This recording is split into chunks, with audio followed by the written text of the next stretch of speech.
It happened in my bedroom at the age of 10. I always had trouble sleeping and spent most nights tossing and turning. I was a horror film fanatic as a child, and being scared was something I didn't have much experience with. I was not afraid of the dark, nor was I easily swayed by strange sounds or odd encounters. I did, however, know when to haul ass out of a situation or to find a trusted adult. I always slept with my closet doors open, which will come to be of significance later in the story. I should also mention that my family home was in a heavily wooded area, in what some may refer to as the middle of nowhere. One night around 1 a.m., I awoke to the sound coming from underneath my bed. It sounded like one of my cats was scratching themselves with one of their feet, or doing something to cause a thumping beneath me. I had heard this same sound many times before, and its source had always been one of my cats. So this time, I didn't look. I closed my eyes and tried to resume my slumber. I turned over and onto my left side, which left me facing the wall against which my bed was pressed up. I heard the sound again, and thinking my kitty was directly beneath me, I said goodnight. I was able to fall asleep once again. The next time I awoke, it was to a surreal and shocking scene. The sheet and comforter of my bed were no longer covering me. I saw a man standing over my bed, poking me. He was poking me with his finger, and the way in which he did so was truly terrifying. It was not the way that a child would poke a friend. It was as if he was touching another human being for the first time, exploring the sensation of the tip of his index finger jabbing at flesh.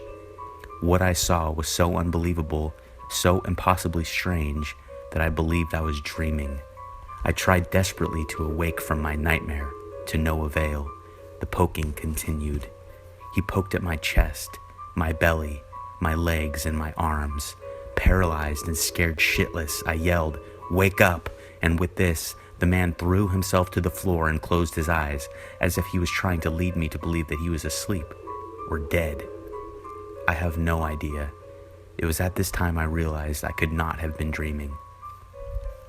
I somehow found the ability to move, and I jumped from the top of my bed, over the man lying on the floor next to me, and ran towards my parents' room. When I got to their bedroom door, something came over me. I told myself that this was all impossible, and that there was no way that a person could have entered our home without breaking in, as we had always kept every door and window locked at night. I had seen many strange things in my home, either falling asleep or waking up. By the third or fourth time, after speaking to my mom or dad about it, I knew that it was my mind playing tricks on me.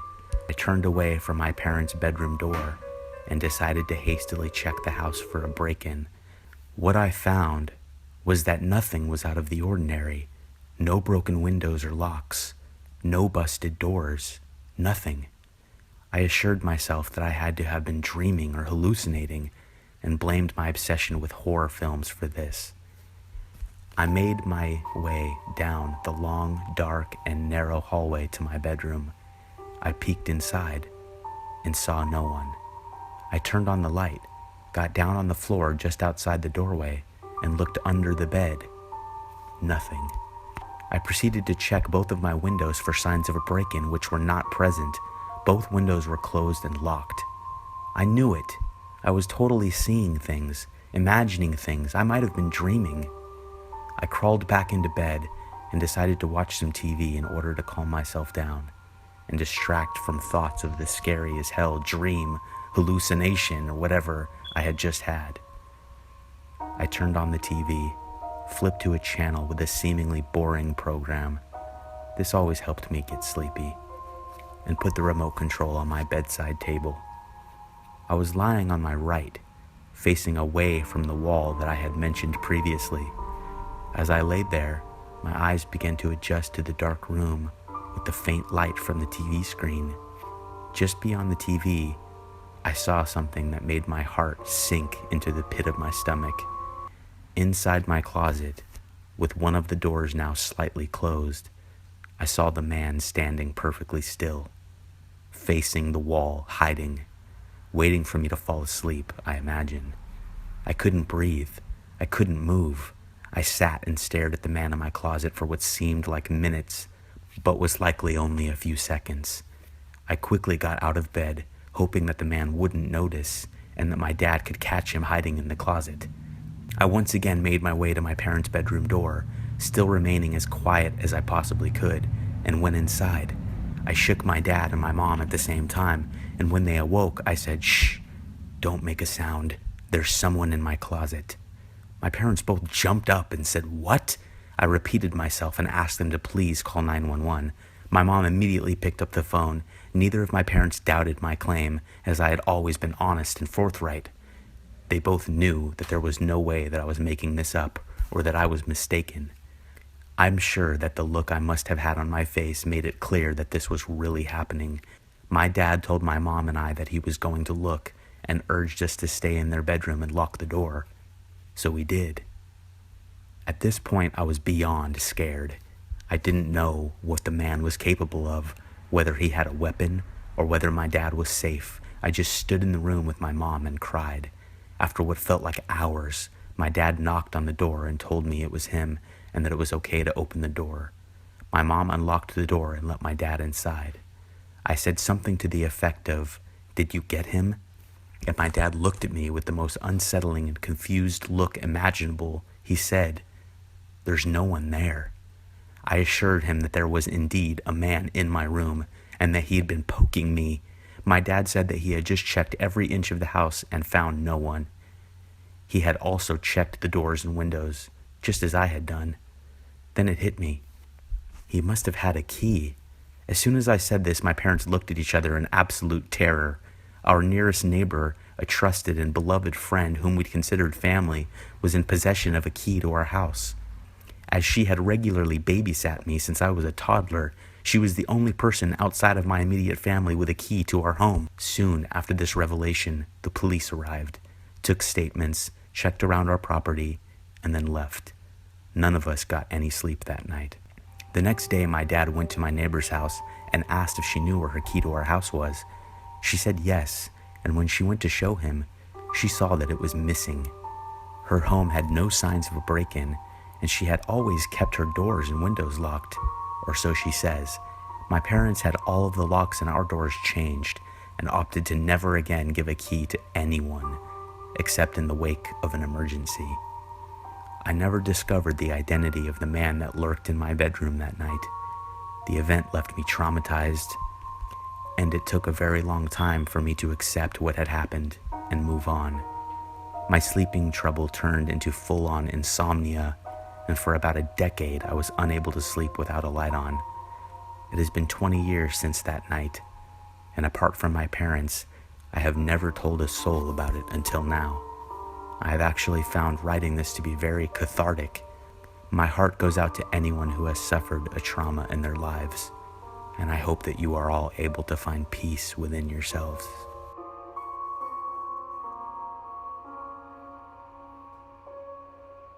I recently started school again, and as a part of my daily routine, I am required to travel to Toronto Monday through Friday via the train and subway lines. It's about a good 2 hours one way, so I usually pull out a good book, pop in my headphones, and relax to some light music. I, of course, being from out of town, have heard a lot of horror stories that many people have endured on the subway. Naturally, I thought most of it was just over-exaggeration and tall tales. Well, I was very quickly proven dead wrong. Rewind to about a week ago. I had just finished a very long, grueling day of school, starting at 5 a.m. and ending at 7 p.m., and I wanted nothing more than to just relax and get home as soon as possible. I took my usual bus route to the subway station and sat down on one of the seats directly next to an exit door. Now, a little context. I am facing forwards, looking at one seat ahead of me, across the aisle of the subway car. This seat was occupied by a 20-something-year-old Asian woman who was playing some game on her phone and was paying absolutely no attention to anything going on around her. Next to this seat opposite me is another seat facing this Asian lady, and it is this person in this seat that made my 40-minute subway ride very disturbing. Occupying the seat was a lady, about 30 to 40 years of age, who possessed a very creepy smile. I say this because she never stopped smiling, and I mean she was smiling the entire subway ride. Anyway, the car pulled out of the station and we were on our way. For the first half of my trip, she would continuously be staring at this Asian lady next to her, laughing and muttering to herself. She would also take her phone out of her purse and start taking pictures of this girl and whatever was on her phone. How the Asian lady did not see this, I have no clue. About halfway up the tracks, the Asian lady left the car, and this is where the attention was directed to me. She turned to face me and just smiled at me with a huge, toothy grin. I just stared at a poster on the roof of the train for what felt like hours. Eventually, she got the hint that I was avoiding her gaze like the plague and went to plan B. She opened up her purse and removed a tube of toothpaste. Colgate was written on the side, and proceeded to ingest roughly half the tube.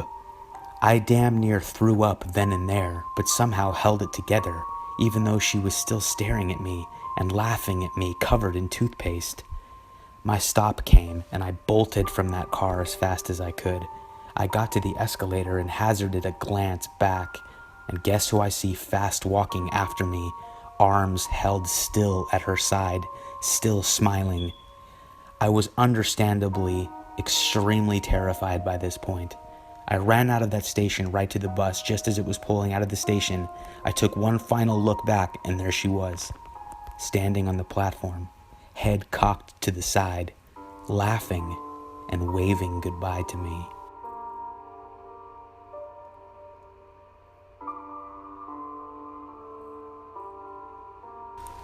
This happened to me last month. I'm a 22-year-old girl living away from home for college, but at the time, I was staying at my mom's house while she was out of town, about 3 hours away. I was with my college roommate, also 22 years old, and we were carless during our stay. We were using rides from friends and Ubers to get around our hometown. One night, we took an Uber about 20 minutes to hang out downtown with some friends. We ended up back at our friend's apartment, drank like fish, and summoned an Uber to come pick us up. By the time our Uber arrived to take us home, my girlfriend and I were blackout drunk. We don't remember our Uber driver at all, but my roommate does know we slept almost the whole ride home. Next thing I know, I wake up to 2 police officers in my mom's living room, pointing flashlights at our faces as we are piled on top of each other sleeping on the couch. We slowly come into consciousness as they ask us for our IDs, if we've been drinking, and make sure that we have the right to be at my mom's house. After they see that we are of legal age to be intoxicated and that I am a resident of the house, they let us know that the alarm company sent them out to the house because someone set off the alarm. They asked us if anyone else was in the house, and we said no. They scolded us for leaving my front door unlocked and kind of open. I offered them a drink and they declined and laughed it off on their way out. The next morning, in a more sober state, my roommate and I joked about how stupid we were to be so drunk that we set my house alarm off, had the cops called to the house, and didn't even hear them as they knocked and rang the doorbell before entering. The way my house alarm works, you set it right before you leave, and as soon as you walk back in the house, it beeps constantly for an entire minute. If you fail to type in the code in that minute to set it off, it starts blaring at you, and that's when you know the security company is being notified. The security company will then call the phone number linked with the house alarm, and you are supposed to give them your personal code word to let them know it's a false alarm. If you fail to give the correct code word, the cops are automatically and immediately sent. Normally, the company would call my mom's cell phone, but she was out of the country without a working phone. The next number on the list is my dad's, but he moved out 5 years ago and no longer knows the correct passcode. I forgot about all of this in my drunken state. It wasn't until later that afternoon I get a phone call from my dad. He already knew the cops had been sent to the house because he got the call from the security company but couldn't give them the passcode. He figured I had set it off accidentally, which isn't too uncommon, but I didn't have the phone number of the security company to let them know it was a false alarm, and my phone number isn't linked to our house alarm. I told him what happened the night before and that I was pretty puzzled that we could have come home without setting the alarm off. It's extremely loud. It didn't make sense that I would have just walked in the front door and ignored it and then just went straight to the couch and fell asleep as it's blaring throughout the house. All my dad cared about was that he was woken up at 2:30 in the morning to those phone calls. He was annoyed. Suddenly, something hit me. I asked him exactly what time the security company called him. He checked his call log, and the first call came in at 2:24 a.m. I suddenly got chills down my spine. This meant the alarm was set off 2 minutes prior. I checked my Uber account on my phone, where you can see the exact time you were picked up and the exact duration of the ride. I had been picked up an hour before he got a call from the security company. The duration of the ride was 26 minutes. By doing the math, I realized we were back at my mom's house at least 20 minutes before my alarm was set off. Just enough time to go inside, set the alarm off, set it on again, and then make our way to the couch and fall asleep. 20 minutes after we got back to my house, someone tried to get into my house and must have been scared away by the alarm. My mom's house is in a gated community, so it's not easy for just anybody to get in. The Uber driver could have dropped 2 wasted girls off, circled the block, maybe even crept around to the back of my house where he would have seen the 2 of us pass out on top of each other on the couch, right in front of the sliding glass door with no curtains or blinds blocking the view. It's surprising that we didn't wake up to the alarm going off, but we also didn't wake up to the cops banging on the door or entering the house. We were in an alcohol coma and probably could have slept through anything. Though nothing happened to us that night, it terrifies me what could have if I didn't remember to set the alarm on that night. I thought as long as I had a safe ride home, I could drink without consequence. I learned a very valuable lesson that night. Somebody was trying to get into my house. Thank God for security companies.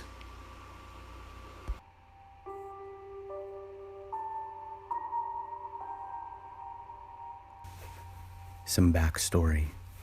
This was years ago. I was around 12 or 13. I grew up in a small town, technically a village, about an hour and a half away from a big city in the US. On summer days, my best friend and I would venture around our woodsy neighborhood and do typical kid things. My friend's name was Sarah, my little sister's name was Sammy, and her little sister's name was Alex. We would occasionally let them tag along on our adventures, especially if our parents made us. Our favorite thing to do was walk to our other neighbor's house, we'll call them the Smiths, and use their trampoline. It was in our neighborhood, but the houses are pretty spread out with dense forest in between. We'd set off towards their place, and it was about a 20 to 30 minute walk, longer on the way back because we had to go uphill. One day, Sarah and I decided to let Sammy and Alex come to the trampoline with us. They weren't really allowed very far from our houses without an adult or us with them. We played on it for an hour or two and decided we were thirsty or hungry, one of the two, and decided to head back to Sarah and Alex's house for snacks. We were almost back to their house, but the last stretch before their house was the longest amount of isolated road, with a creek following by and no houses lining the road, just dense forest. As soon as we cleared this area, we would be right on top of their house. As we were almost through the wooded part, and we could see their house up ahead. A woman with short black hair and sunglasses was walking by with her baby in a stroller. She was walking towards us and would pass us soon. I didn't recognize her as someone who lived in our neighborhood, and I knew everyone. But lots of people from surrounding neighbors take walks here because of the woods. She passes by us normally, but right after she does, she says, "Oh, hey, kids, I'm a little lost. What road is this?" None of us were very alarmed. She was a lady with a baby, not some scary, creepy man. We told her the name of the road, and she told us she was really lost and needed to get home to take care of her baby. She then asked if we could escort her to her house because she didn't think she'd be able to find it, even with the directions. Sarah agreed to help her, but I felt really uncomfortable and was told never to talk to strangers, even if they're women. I told the lady none of us could help because Sarah's dad was expecting us home soon. Sarah gave me a weird look, but I think she caught on because she then said, "Oh yeah, we can't actually help, sorry." At this point, I wasn't really freaked. I just knew I shouldn't be helping strangers to their house. I went to step in front of the younger two. They were trailing behind us and I wanted to push them forward so we could start walking away. I stepped closer to the lady in my efforts and could then look into her stroller. That is when my heart sank. The baby was fake. It was a baby doll. It was all wrapped in blankets, but I could see that it was plastic. At that point, I didn't know what to do, and I just found myself screaming, "Run!" I made sure Sammy and Alex were ahead of me, and we sprinted for their house. Her dad was working in the garage on something, and we ran in, out of breath and crying. I quickly just said there was a lady trying to get us to go home with her who had a fake baby. He grabbed a golf club from his caddy that was lying out and told us to get in the house. We all went in, and a few minutes later he came back. He said he was heading towards the lady when she spotted him. She was already on the phone with somebody. Out of nowhere, a white van apparently screeched up, and she threw the stroller in, jumped in, and they sped off.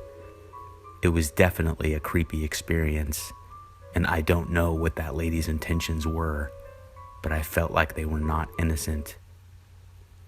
This truly scared us. We didn't wander around the neighborhood nearly as much, and when we did, we were always looking out for something. Thank you for watching. If you enjoy being scared, then stay tuned, there is more to come. If you have a true scary story that you would like me to tell, you can email it to me. I will leave my email in the description to this video.